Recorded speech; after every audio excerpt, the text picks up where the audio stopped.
ఒకటి. శని గ్రహం నీటిలో ఊరితే తేలిపోతుంది. శని గ్రహం అనేది ఎక్కువగా గ్యాస్ మరియు తక్కువ సాంద్రత కలిగిన గ్రహం. ఒక భారీ నీటి గుంత ఉంటే అది నీటిపై తేలిపోతుంది. 2. ఆవులు మెరుగైన స్నేహితుల్ని కలిగి ఉంటాయి. ఆవులు కూడా మనుషుల్లానే కొందరు ఆవులతో స్నేహం చేస్తాయి. తమ నచ్చని ఆవులతో ఉంటే అవి ఒత్తిడికి గురవుతాయి. 3. మధుమేహ రోగులకు మెదడు పనితీరును పరీక్షించడానికి పీల్చే మిఠాయి ఉంది. పాత రోజుల్లో మధుమేహం ఉందో లేదో తెలుసుకోవడానికి డాక్టర్లు పేషెంట్ల మూత్రాన్ని రుచి చూసేవారు. అది తీయగా ఉంటే రోగి మధుమేహంతో బాధపడుతున్నట్టు భావించేవారు.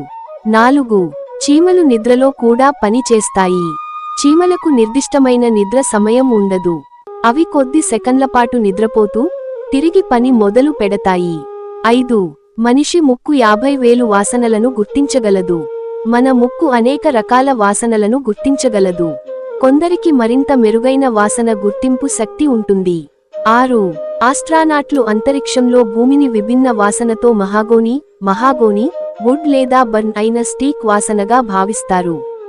అంతరిక్షం నుండి తిరిగి వచ్చిన వాళ్ళు బహిరంగంగా వాతావరణం వాసనను తెలియజేసే గాలి ఫిల్టర్ ద్వారా వచ్చే వాసనను ఇలా వివరిస్తారు.